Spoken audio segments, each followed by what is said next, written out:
Whew. Welcome back, folks. Welcome back to another video on my channel, Wilco Wild.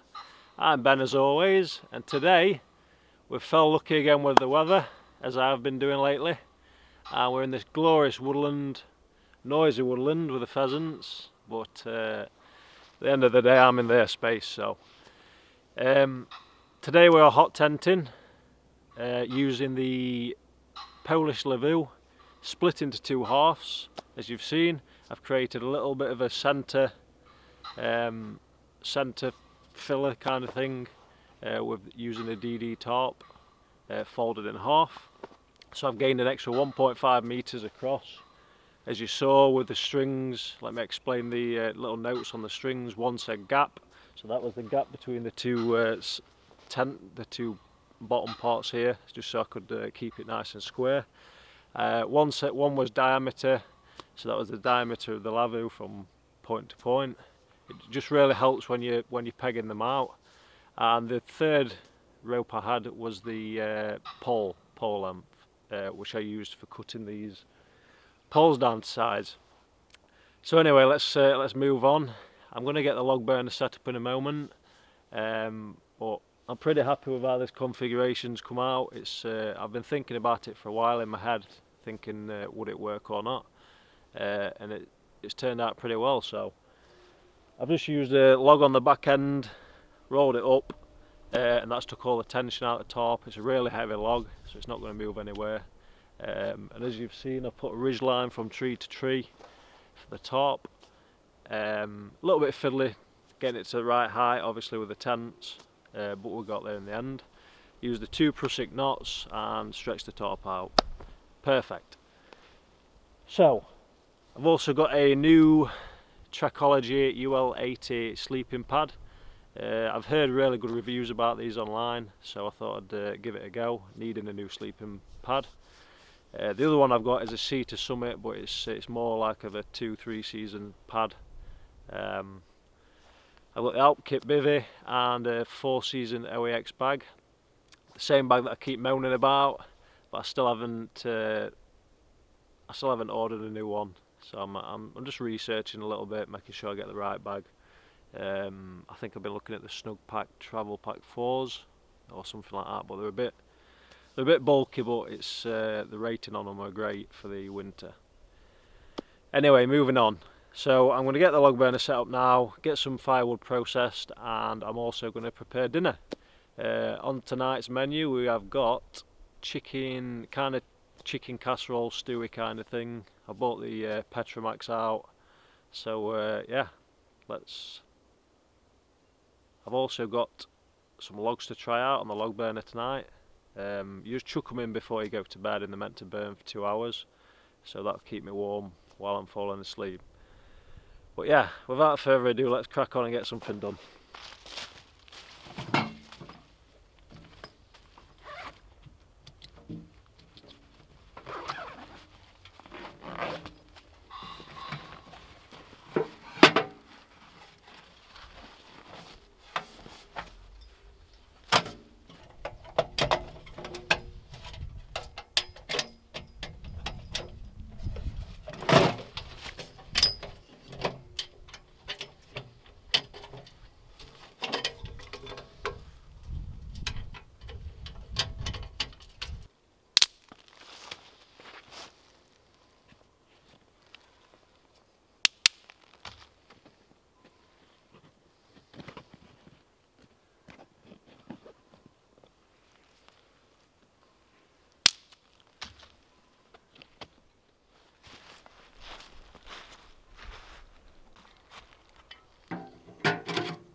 Right, as you can see, I've made myself at home. I've had a little snack. As you've seen, the noodles really spicy actually, just to keep me going for a little bit. Jacket's gone back on now because it's getting a little bit nippy, and obviously I've stopped doing all the work. All my wood's processed ready in a pile, and there's plenty of dead wood around, so I won't be struggling for firewood tonight. Really happy with this tent, this design that we've tried out. I think what I'm going to do is actually buy some proper canvas, and I'm going to do it to the same shape as I've done the tarp, and I'm going to add some buttons to it, and then I can properly attach it to the tent, because this is alright today, but I'm sure in strong winds I'd be having a little bit of trouble tightening it up and whatnot. So yeah, but it just makes it really spacious inside and really cosy. So we'll just have to see how the log burner performs later on heating it up, but I'm sure it shouldn't have any problems. But yeah, so just checking back in, and I'll probably we're about to lose some light, but I've actually got a new special camera light, so we'll be fine in the dark now. No messing about with head torches and stuff. But yeah, let's get the fire going and get some dinner cooked.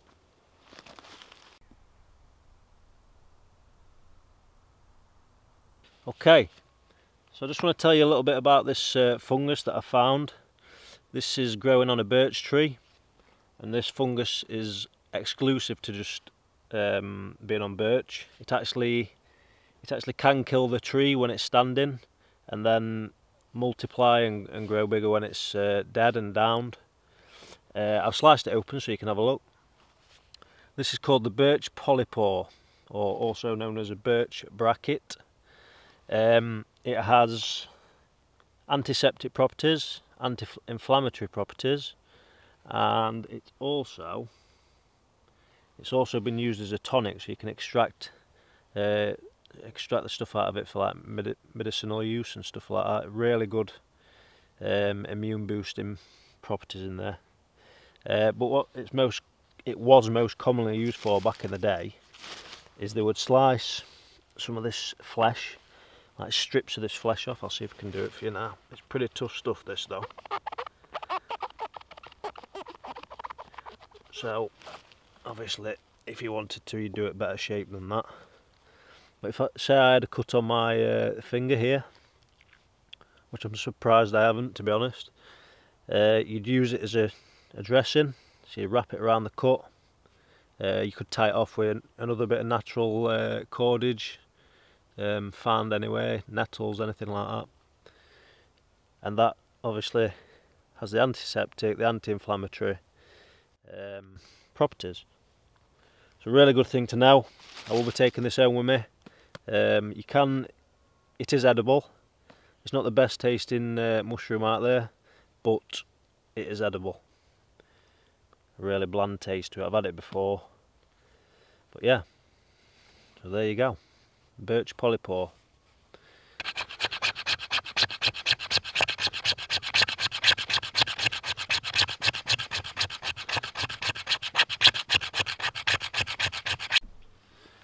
Okay, let's get this fire started using my much worn down ferro rod. There we go. Okay, so we'll try these things out. Just going to put a back stopper on there. Straight in for the first stage. Kindling. Again, we don't want to be smothering it, to leave plenty of gaps.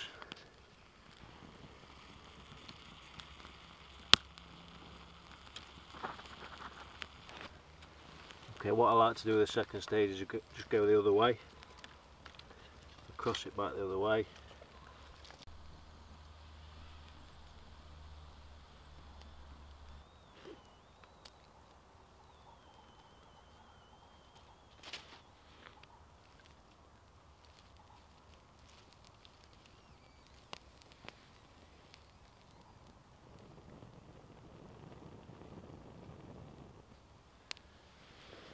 Sometimes in the winter time when everything's sodden and damp, the fire will just need a little helping hand to get going.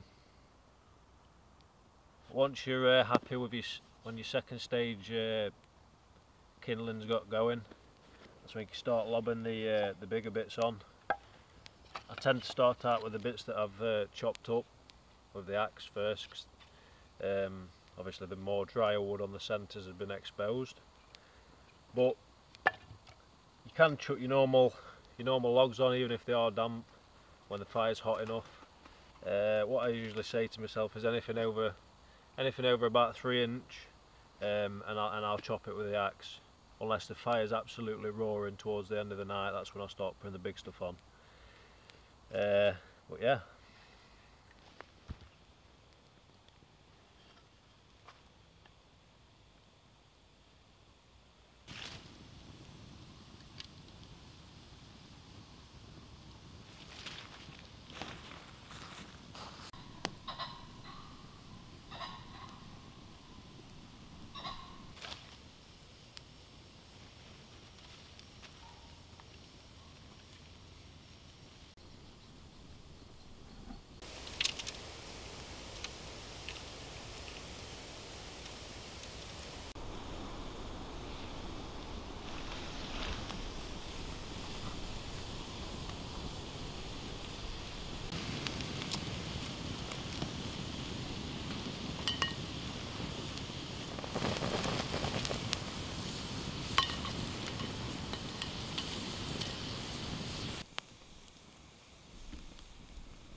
Right, ladies and gents, I've finished my dinner. It's gone down the hole and it was beautiful.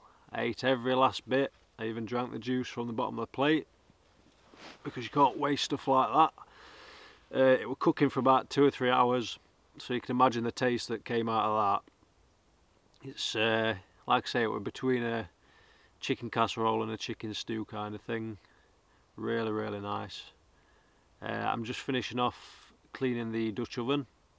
If you have got a Dutch oven or you're thinking about getting one, you really need to know that they do take quite a bit of maintenance, but the solid pieces of kit, they're never going to bend, they're never going to warp, and they're never going to rust if you look after them. So after each cook, as you've just seen me doing, I like to put a bit of water back over the fire, boil it, scrape any stuff that's got stuck to the bottom off, and then I chuck a bit of oil in. Usually I spray it in, but my spray bottle's broke today, so I've chucked a bit of oil in, and I've just been kind of whisking it around the pot. And what that does, it creates like a non-stick film on the pot, and it also stops it from rusting or anything like that. So just wanted to know if you have got one or you're planning on getting one. Yeah, so I'm gonna really impressed with this light that I bought for the camera. It actually looks like it's near enough daytime on the screen, but yeah, it's just saves messing about with the head torches all the time, and obviously it's better for you guys viewing. So it's dropped a bit chilly now, as I'm sure you can see from my breath. I'm gonna get the fire's about died out now. I'm just gonna pack the pots away, and I'm gonna seal this creation that I've made off, and we'll get the log burner going. Chill out, have a little beer, and I'll catch you in a minute.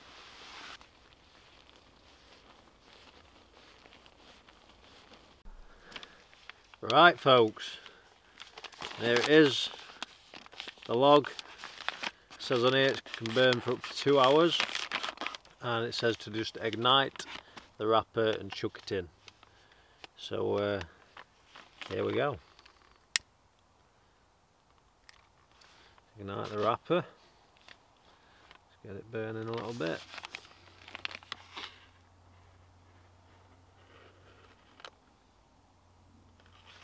Okay, in we go.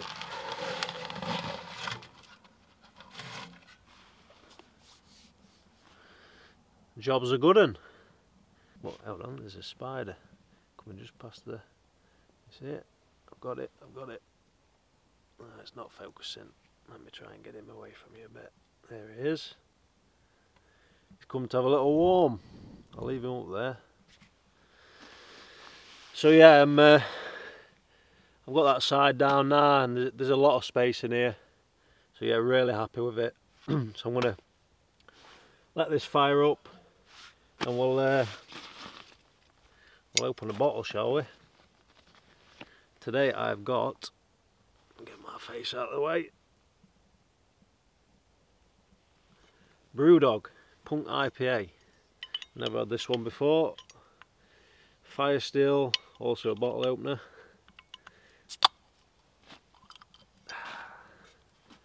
Cheers.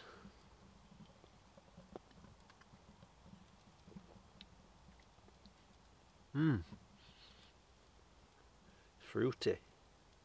Very nice.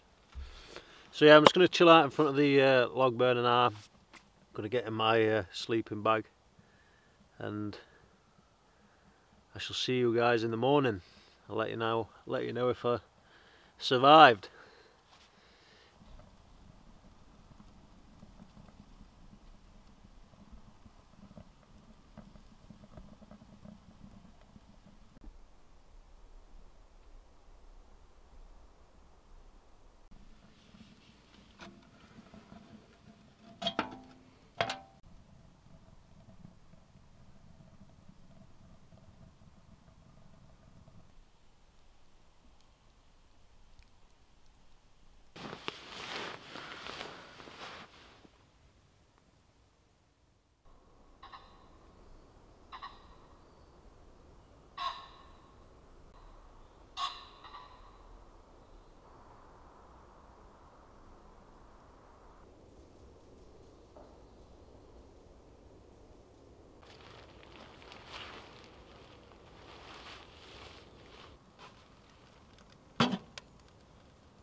Morning folks.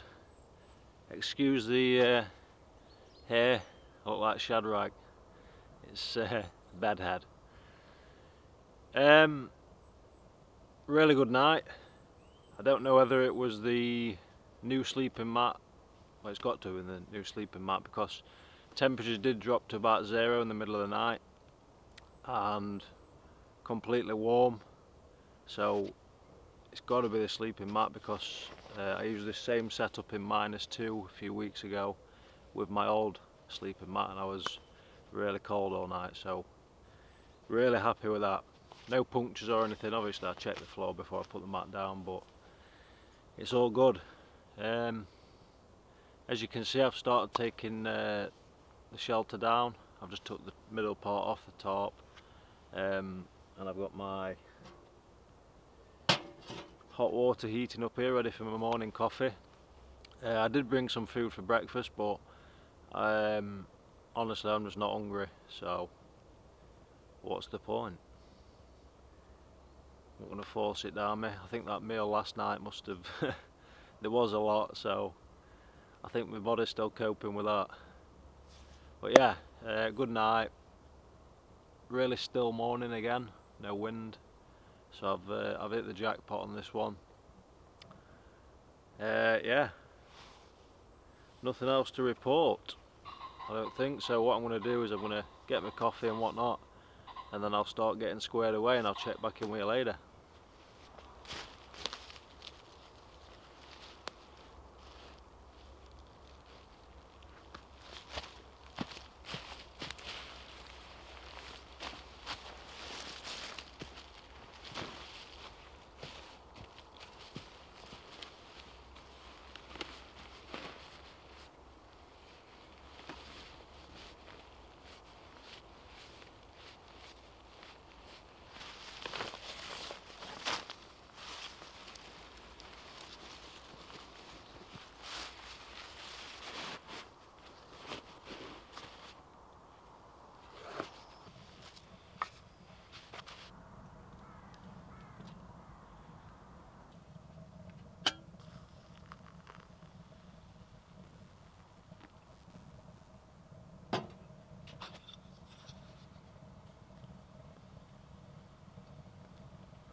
Right then folks, that's me all squared away now, ready to go.